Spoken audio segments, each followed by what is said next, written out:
علی بھائی آج کا آخری سوال ہے اور انتہائی دردناک سوال ہے۔ میں ایک غیر مسلم ملک میں مقیم ہوں۔ ہم میاں بیوی ویسے تو اکٹھے ہی رہتے ہیں، لیکن پچھلے 6 سال سے ہمارا آپس میں کسی قسم کا جنسی ریلیشن نہیں ہے۔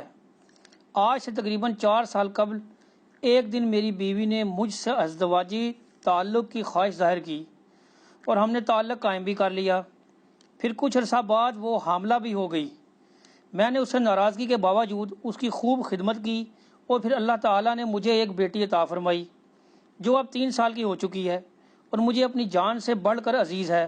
لیکن اب اچانک میری بیوی جس کی چند غیر اخلاقی حرکتوں کی وجہ سے میں 6 سال سے ناراض ہوں، اس نے مجھے بتایا کہ اس نے 4 سال قبل کسی سپرم ڈونر کے ذریعے خود کو حاملہ کروایا تھا، لہٰذا وہ بچی حقیقت میں میری بچی نہیں ہے۔ اس دن سے میں انتہائی پریشان ہوں اور ذہنی کشمکش کا شکار ہوں۔ ایک طرف تو وہ بچی مجھے اتنی عزیز ہے کہ اسے چھوڑ نہیں سکتا، اور دوسری طرف جب اسے دیکھتا ہوں تو خیال آتا ہے کہ یہ تو میری بیٹی ہے ہی نہیں۔ پلیز مجھے بتائیں میں کیا کروں؟ جزاکم اللہ خیر و احسن الجزاء۔ جزاکم اللہ خیر و احسن الجزاء۔ اللہ تعالیٰ جی آپ کو صبر دے اس آزمائش سے آپ گزر رہے ہیں۔ پہلے تو میں عرض کروں گا کہ صحیح مسلم کی حدیث ہے، نبی صلی اللہ علیہ وآلہ وسلم نے فرمایا کہ ہمیشہ اپنے سے نچلے لوگوں کو دیکھو، یوں تمہیں قناعت نصیب ہوگی اور اللہ تعالیٰ کی طرف سے آئی ہوئی آزمائشوں پہ صبر نصیب ہوگا۔ آپ کے ساتھ یہ جو ٹریجڈی ہوئی ہے، اس سے بڑھ کے لوگوں کے ساتھ ٹریجڈیز ہو چکی ہیں۔ اب مجھے ان ٹریجڈیز کو ریپیٹ کرنے کی ضرورت نہیں ہے، آپ اکثر اخبارات میں، خبروں میں اس قسم کی بہت سی باتیں سنتے رہتے ہیں۔ ہم اس سوال کی طرف آتے ہیں۔ اب اس سچویشن کے اندر شرعی حکم کیا ہے؟ اب اگر اس کو آپ سائنٹیفکلی معاملے کو ہینڈل کریں گے تو ظاہر ہے کہ ایک آپ کے لیے آزمائش والا معاملہ بن جائے گا۔ صحیح بخاری اور صحیح مسلم میں ایک حدیث موجود ہے، اور حدیث کی کتابوں میں بھی ہے، بخاری مسلم میں آ گئی تو مین کتابوں کے اندر وہ حدیث آ گئی کہ نبی علیہ السلام کے مبارک زمانے میں بھی اس قسم کا ایک واقعہ ہوا۔ سعد ابن ابی وقاص رضی اللہ تعالیٰ عنہ کہتے ہیں کہ میرا جو بھائی تھا نا عتبہ، اس نے مجھے ایک لونڈی کے بارے میں یعنی وصیت کی کہ اس سے جو اولاد ہے وہ میری اولاد ہے، کیونکہ اس نے اس کے ساتھ ایک ناجائز تعلق قائم کیا ہوا تھا، حالانکہ وہ لونڈی کسی اور کی تھی۔ تو وہ کہتے ہیں میں اس اولاد کے دعوے کے لیے نبی علیہ السلام کے پاس جب پہنچا، اور ظاہر ہے کہ وہ جس کے پاس تھی وہ بھی اپنے دعوے کے طور پہ پہنچا، تو نبی صلی اللہ علیہ وآلہ وسلم نے فرمایا کہ اولاد اس کی شمار ہوگی جس کے بستر پہ پیدا ہوئی ہے، اگرچہ وہ پیدا کسی اور کے تعلق کی وجہ سے ہوئی ہے، لیکن شریعت نے تو آپ کو اصول دینا ہے نا، اس طرح تو پھر سارا معاملہ ہی بگڑ جائے گا۔ اب آج آپ کہیں گے ڈی این اے ٹیسٹ کروا لیتے ہیں، فلاں کروا لیتے ہیں، فلاں کروا لیتے ہیں، اس وقت تو بالکل کلیئر تھی وہ والا معاملہ، بلکہ اس حدیث میں آتا ہے کہ وہ جب اولاد پیدا ہوئی تو واقعی اس کی شکل بھی اس کے ساتھ ملتی تھی جس کا یہ دعویٰ تھا۔ تو نبی علیہ السلام نے صرف ایک چیز اس میں ایڈ کر دی کہ وہ جو بچہ پیدا ہوا اس کی وہ جو یعنی آپ سمجھ لیں ماں لگتی تھی یا اس کی جو بہنیں لگتی تھی، ان کو کہا کہ تم نے اس سے پردہ کرنا ہے۔ یہ آپ نے اس میں ایک ویلیو ایڈیشن والا معاملہ اس اعتبار سے کر دیا۔ باقی آپ نے فرمایا کہ یہ اولاد اسی کی شمار ہوگی۔ تو شرعی مسئلہ یہ ہے کہ اگر کوئی اولاد یعنی آؤٹ آف ویڈ لاک بھی پیدا ہوئی ہے کسی عورت کی، تو وہ جس کی بیوی ہے نا، اس کے بستر پہ جب پیدا ہوگی وہ اس کی اولاد شمار کی جائے گی۔ یہ پیٹ مسئلہ ہے۔ اس کے تحت وہ اولاد اب آپ کی ہے، وہ اس کی ولدیت بھی آپ کی لکھی جائے گی جنہوں نے یعنی سوال کیا، لہذا ان کو ٹینشن لینے کی ضرورت نہیں ہے، اس معاملے کو آگے لے کے چلیں۔ باقی ان باریکیوں میں پڑھنے کی ضرورت نہیں ہے، یہ خبر صحیح بھی ہو سکتی ہے، غلط بھی ہو سکتی ہے۔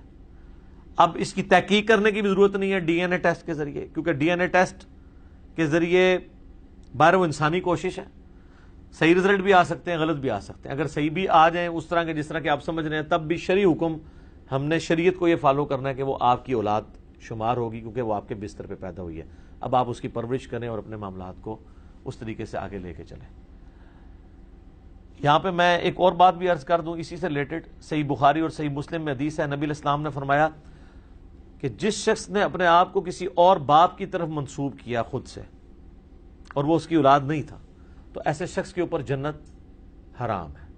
کوئی اپنے باپ کا نام نہیں بدل سکتا. بخاری اور مسلم دونوں میں ایک حدیث ہے، مسلم میں ذرا ڈیٹیل ہے کہ مولا علی علیہ السلام نے ایک صحیفہ نکالا اپنی تلوار کی نیام میں سے، جس میں کچھ احکامات لکھے تھے. ان میں ایک یہ تھا کہ جو شخص اپنے باپ کا نام بدل دے اور اپنے آپ کو کسی اور باپ کی طرف منسوب کرے، اس پہ اللہ کی لعنت، اللہ کے فرشتوں کی لعنت اور تمام لعنت کرنے والوں کی لعنت، اور قیامت والے دن اللہ تعالیٰ نہ اس کا کوئی فرض قبول کرے گا نہ کوئی نفل قبول کرے گا. ولیعوذ باللہ تعالیٰ. ایک اور حدیث ہے بخاری و مسلم میں کہ جس شخص نے اپنے آپ کو کسی غیر باپ کی طرف منسوب کیا اس نے کفر کیا. یعنی ایک بہت سٹرکٹ مسئلہ ہے. اس لیے آپ دیکھیں اسلام میں باپ کا نام ساتھ بولا جاتا ہے نا. یہ جو پبلک میں مشہور ہے نا قیامت والے دن ماں کے نام کے ساتھ بلایا جائے گا، بالکل جھوٹ ہے. صحیح بخاری میں امام بخاری نے باقاعدہ اس کے اوپر باب باندھا ہے کہ یہ متھ پبلک میں مشہور ہے، اور وہ حدیث لے کے آئے کہ جو خائن شخص ہے اس کے لیے قیامت والے دن ایک جھنڈا قائم کیا جائے گا اور کہا جائے گا یہ فلاں بن فلاں کا ہے. تو فلاں بن فلاں جب عرب میں کلچر میں کہا جاتا ہے تو وہ باپ کی طرف منسوب ہوتا ہے، تو باپ کے نام سے ہی پکارا جائے گا قیامت والے دن. ان احادیث کی روشنی میں یہ خود ایک کبھی گناہ ہے، لیکن اس میں ایکسیپشن یہ ہے کہ جس کے بستر پہ اولاد پیدا ہو رہی ہے نا وہ باپ اس کا شمار کیا جائے گا. اور اس کے اوپر بھی ہمارے پاس ایک پریکٹیکل کیس موجود ہے بخاری اور مسلم دونوں کے اندر. سیدنا ابو بکرہ ایک صحابی، ایک لفظ ہے ابو بکر، وہ تو ہمارے خلیفہ اول ابو بکر صدیق رضی اللہ تعالیٰ عنہ علیہ السلام ہے. ایک ابو بکرہ لفظ ہے، وہ بھی صحابی، یہ بھی میل نام ہے. اگر اردو میں ہوتا تو آپ کہتے ہیں کوئی فیمیل نام ہے کیونکہ ہیلا گئی آگے، ٹھیک ہے، جیسے طیب سے طیبہ، ٹھیک ہے. تو ان کے بارے میں آتا ہے بخاری اور مسلم دونوں میں ہے. مسلم میں ذرا تفصیل کے ساتھ ہے کہ ان کا ایک بھائی تھا، رشتے میں بھائی لگتا تھا،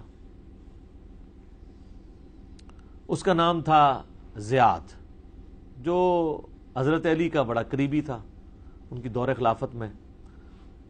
بعد میں حضرت معاویہ نے اس کو یعنی وہ لالچ دے کے تو خرید لیا. یہ عبید اللہ ابن زیاد کا باپ، جس کے بارے میں بخاری میں آتا ہے کہ سیدنا حسین ابن علی کا سر کاٹ کے عبید اللہ ابن زیاد گورنر کوفہ کے سامنے تشت میں رکھا گیا. نعوذ باللہ. اللہ کی لعنت ہو جنہوں نے اہل بیت پہ ظلم کیا، ان پہ اللہ کی لعنت، اللہ کے فرشتوں کی لعنت اور تمام لعنت کرنے والوں کی لعنت، آمین. تو وہ عبید اللہ ابن زیاد کا باپ زیاد تھا، وہ گورنر کوفہ تھا، اس کے بعد یہ بنا. تو حضرت معاویہ کا وہ دست راست بن گیا. حضرت معاویہ وہ بہت بہادر دلیر آدمی تھا، ہے شیعان علی میں سے تھا.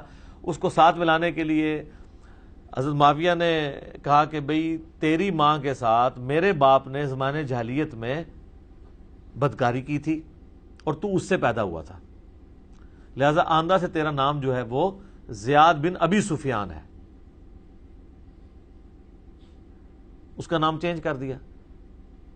اس کانٹیکسٹ میں بخاری مسلم میں حدیث ہے کہ وہ حضرت ابو بکرہ کا بھائی لگتا تھا رشتے میں. تو حضرت ابو بکرہ کو لوگ آگے کہتے ہیں کہ یہ جو حرکت کی ہے اس نے تیرے بھائی نے، یہ ٹھیک حرکت ہے. تو ان کا، اور وہ بندہ آگے کہتا ہے کہ میں نے تو سعد ابن ابی وقاص سے سنا ہے کہ جو شخص اپنے باپ کا نام بدل لے اس پہ جنت حرام ہے. تو ابو بکرہ کہتے ہیں تم سعد کی بات کرتے ہو، میں نے تو خود رسول اللہ سے ہی بات سنی بھی ہے، لیکن میں کیا کر سکتا ہوں، میرے بھائی نے جو حرکت کی ہے. وہ ان کا بھائی اس لیے لگتا تھا کہ وہ ان کے باپ کے بستر پہ پیدا ہوا تھا. تو سعد ابن وقاص نے یہ حدیث بیان کیا نا کہ بچہ اس کا جس کے بستر پہ پیدا ہوا ہے. اس طریقے سے اگر کوئی کسی کا کوئی آؤٹ آف ویڈ لاک تعلق تھا اور اس کی وجہ سے کوئی اولاد پیدا ہوگی ہے تو اب وہ یہ نہیں ہے کہ جس نے وہ تعلق قائم کیا تو وہ اس کی اولاد شمار ہوگی. ابھی ایک سینسٹیو ٹاپک ہے، میں اس کو کنٹرول الفاظ میں ڈسکس کر رہا ہوں، یہ مطلب ضروری تھا. تو یہی وہ حدیث ہے جس کی وجہ سے بعض اہل حدیث علماء کو دھوکہ لگا، بعض عرب علماء کو بھی. انہوں نے کہا کہ جی جو عورت شادی کے بعد اپنے نام کے ساتھ اپنے خاوند کا نام لگا لے تو اس پہ جنت حرام ہے. اندازہ کریں آپ.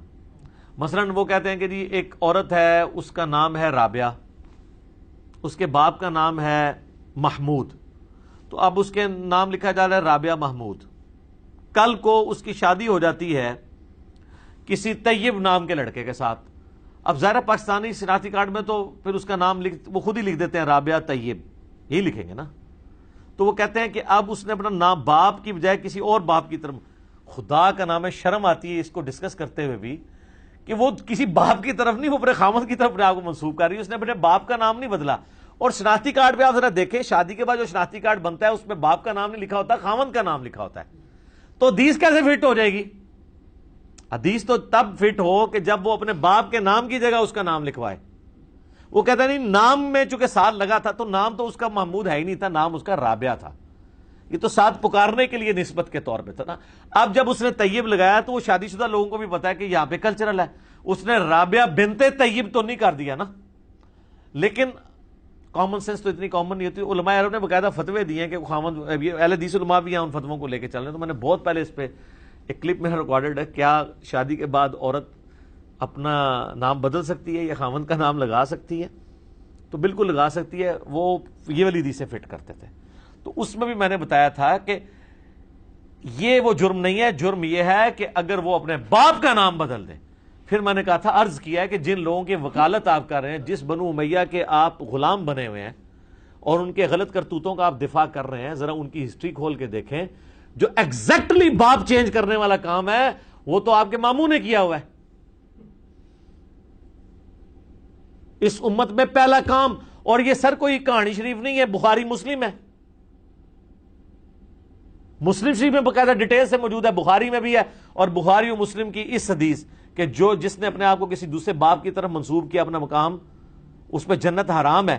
اس حدیث کی شرح ابن حجر اسقلانی کی پڑھ لیں یا امام نووی کی پڑھ لیں. حالانکہ نووی اتنا اس حوالے سے متعصب ہیں، ویسے بہت بڑے امام ہیں، سنی شیعہ کنفلکٹ میں وہ ذرا تنگ نظر ہے، آخری درجے تک وہ دفاع کرتے ہیں آل امیہ کا. یہاں پہ انہوں نے بھی دفاع نہیں کیا.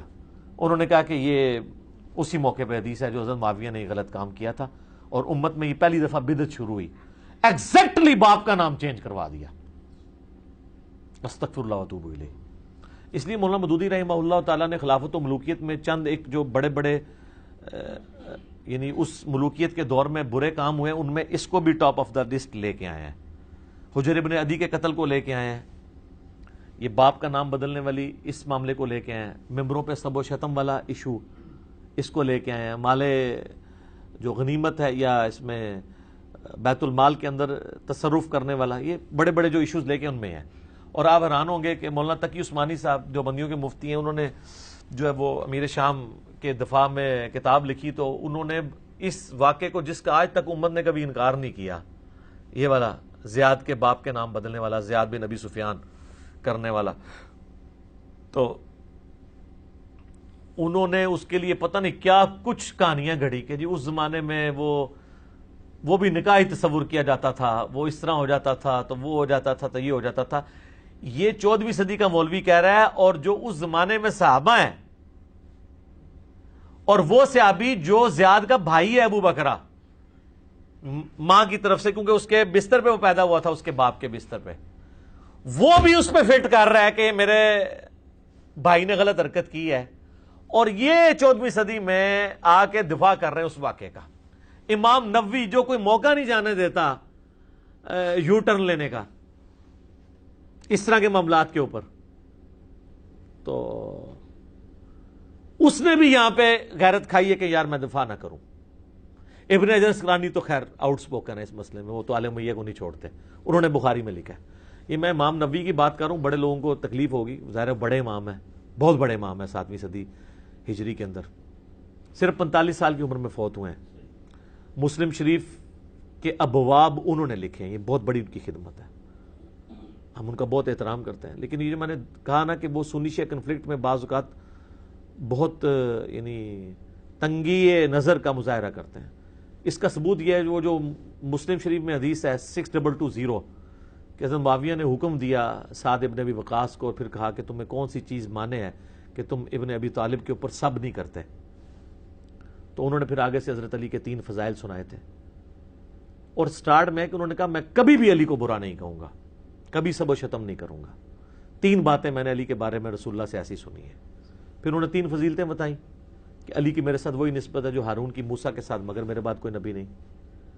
پھر کل میں اس شخص کے ہاتھ میں جھنڈا دوں گا جو اللہ اور اس کے رسول سے محبت کرتا ہے, اللہ اور اس کا رسول اسے محبت کرتے ہیں. سیدنا علی کو جھنڈا دیا خیبر کا, ٹھیک ہے. اور تیسری آیت مبالغہ جب نازل ہوئی تو نبی علیہ السلام نے مولا علی, حسن حسین اور فاطمہ کو اپنی چادر کے نیچے لیا اور عیسائیوں سے مباہلے کے لیے پہنچے اور کہا کہ یہ میرے اہل بیت ہیں. یہ 3 فضیلتیں سعد ابن ابی وقاص نے گنوائیں. ان کا کہ یہ 3 فضیلتوں میں سے مجھے ایک بھی مل جاتی میرے لیے بڑی کافی تھی, سرخ اونٹوں سے بہتر تھی. تو علی کو میں کیسے برا کہوں جس کے پاس 3 فضیلتیں موجود ہیں. تو اس پہ امام نبوی نے پتہ کیا کہا ہے, یہ جو آج کل ناسبی جو جواب دے رہے ہیں یہ نبوی نے ان کو سکھایا ہوا ہے. انہوں نے کہا وہ اصل میں یہ پوچھنا چاہ رہے تھے کہ باقی لوگ تو گالیاں دیتے ہیں تو آپ کیوں نہیں گالیاں دیتے ہیں, مجھے وہ مطلب آپ فضائل سنائیں تاکہ میں بھی وہ فضائل بیان کروں. ہائے ہائے کڈی کہانی بڑھائی. تو پھر میں نے جواب دیا تھا کہ کہانی ہوتی ہے, چور اپنی لنگوٹی چھوڑ جاتا ہے. اس کا ایک طریق اسی سند کے اوپر سنن نسائی الکبریٰ کے اندر خصائص علی والے چیپٹر میں موجود ہے. اس میں وہ حضرت سعد ابن ابی وقاص کا بیٹا کہتا ہے کہ پھر جتنے دن معاویہ وہاں رہے مدینہ شریف میں, حضرت علی کی تنقیص کا ایک جملہ بھی اپنی زبان سے نہیں نکالا. جب حضرت سعد ابن ابی وقاص نے ان کو ڈانٹا تو وہ ڈانٹا اسی پہ تھا. اور ابن ماجہ میں بھی اس کا ایک طریق موجود ہے جو البانی صاحب اس کو صحیح کہتے ہیں, زبیر علی صاحب اختلاف کرتے ہیں. بال البانی کے ماننے والوں کے لیے تو اس میں ہے کہ حضرت سعد غصے میں آئے اور کہا تو اس شخص کے بارے میں بات کرتا ہے جس کے لیے یہ فضیلتیں. انہوں نے ایک 4تھی فضیلت بتائی, من کنت مولا فہذا علی مولا. تو یہ میں نے نبوی کا چونکہ ذکر کیا تھا تو وہ کہیں گے بھی امام نبوی کو یہ کہہ دیا. اہل حدیث کو مزید ٹھنڈا کرنے کے لیے میں بتا دوں کہ امام نبوی عام بندے کے لیے تقلید کو واجب قرار دیتے ہیں. لہذا آپ جو امام نبوی کے جو اس وقت ٹھیکیدار بنے ہوئے ہیں صرف اس لیے کہ اس نے آل امیہ کا دفاع کیا ہے, تو آپ کے لیے اتنا کافی ہے کہ جس چیز کو آپ شرک کہتے ہیں نا اس کو وہ واجب کہتا ہے. اونٹ جاؤ بڑے مولویوں نہ لڑو. ہاں جب وہ اہل حدیث کا تو پورا مسئلہ اس پہ کھڑا ہے تقلید شرک. نبوی کہتا ہے عام بندے کے اوپر واجب ہے, اور نبوی نو تسی رحمت اللہ سے چھوڑ کے کچھ اور کہنا شروع کر دینا ہے, ٹھیک ہے نا. تو میں نے تو آپ کو پتا ہے ہم تو اس وقت علمی میدان جنگ میں ہیں, ہم نے تو ہر چیز چلانی ہے. جہاں پہ علمی میزائل کی ضرورت ہوگی میزائل چلائیں گے, جہاں گرنیٹ کی ضرورت ہے گرنیٹ ہوئے گی, تے علمی جدے قلم کی ضرورت ہے وہ قلم چلائیں گے. تو ان کو تو میں نے آر لگا دیا ہے کہ تسی تو پائی پہلے فکر کرو کہ وہ تقلید نو واجب کہنا ہے, تسی شرک کہندے ہو.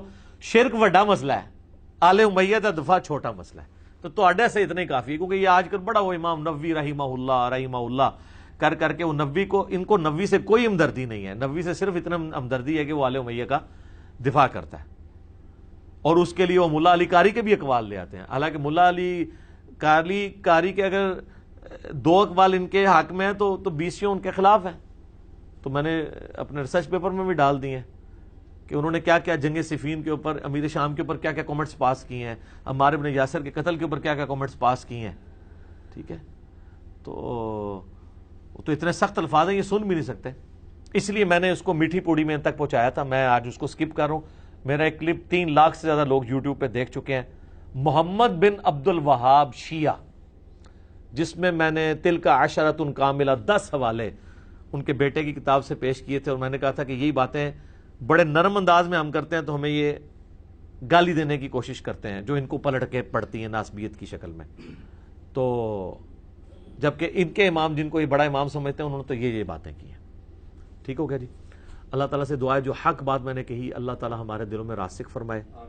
اگر جذبات میں میرے منہ سے کوئی غلط بات نکل گئی تو اللہ تعالیٰ ہمارے دلوں سے ہی اسے محو کر دے, ہمیں معاف بھی فرما دے, ہمیں کتاب و سنت کی تعلیمات پر عمل کر کے دوسرے بھائیوں تک پہنچانے کی توفیق عطا فرمائے. سبحانک اللہم و بحمدک اشہد ان لا الہ الا انت استغفرک و اتوب الیک وما علینا الا البلاغ المبین. جزاکم اللہ خیرا.